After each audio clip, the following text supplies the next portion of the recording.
Okay, we're going to have a little conversation about finding your target heart rate. So here's a heart rate chart. Where is this thing?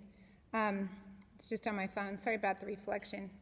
How do I make that go away? I don't know. Okay, but maybe you can see this. There, it's getting a little more clear. I want you to look at this, and you can see, based on a 6-second count, which is what I always take in my videos, you can see the different numbers that you should have for your 6-second count. The more important thing to think about is your intensity level of your 6, 7, 8, or 9 perceived exertion rate. So you can look at your age. Might want to take a little picture of this screenshot here. You can look at your age and then figure out from your age what your approximate heart rate would be for a 6-second count. So for your 6-second count, if you are in your 20s, you should be working out. If you're healthy, you should be looking at like a 7 or 8 for your perceived exertion, and that would be a 17 or 18. Athletic training feels more like a 9, and that would be at 19 for you. But you're going to go more by your perceived exertion. Feel how hard does it feel like you're working? Okay, so if you feel like you're working at a level of 7 and your heart rate is too high or too low, go more by how you feel, because your heart might be smaller and beating faster because it's smaller. If you are in shape, your heart actually beats slower because it's pumping more blood per volume, so you might not be able to get your heart rate up to that level.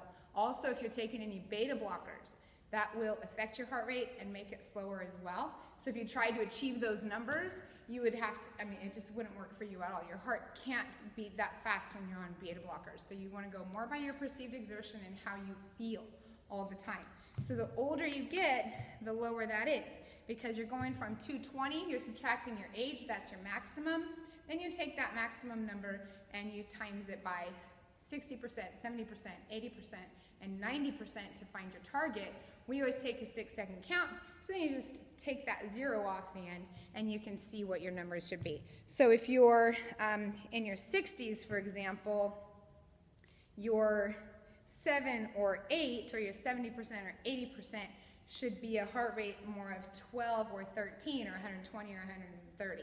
So go by how you feel, and then take your heart rate frequently, take your pulse frequently while you're working out. You might have an Apple Watch or something that does your heart rate for you. That's great.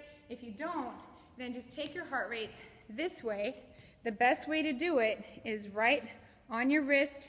Use these 2 fingers so you don't have a pulse in your fingers. Put them right around your wrist, right under your thumb, in front of those tendons, right on top there, and you should feel that pulse right there. Okay, it's better to take it on your wrist than your neck, because you don't want to occlude blood flow to your brain. And some people push too hard, and then it kind of cuts off that blood supply to your brain. You might get lightheaded, you might pass out, not good. So you want to do it in your wrist, or at your wrist right here. These 2 fingers, just grab your wrist, wrap around, and you should feel that pulse right there. Okay, so practice finding it, practice taking it, walk around a little, see how high it goes up, jog around a little, see what you get, try to do some perceived exertion work with yourself, and compare the number that you get here to the number that's on your chart. All right, so good job. Take care of yourself and get that heart rate dialed in. Good job.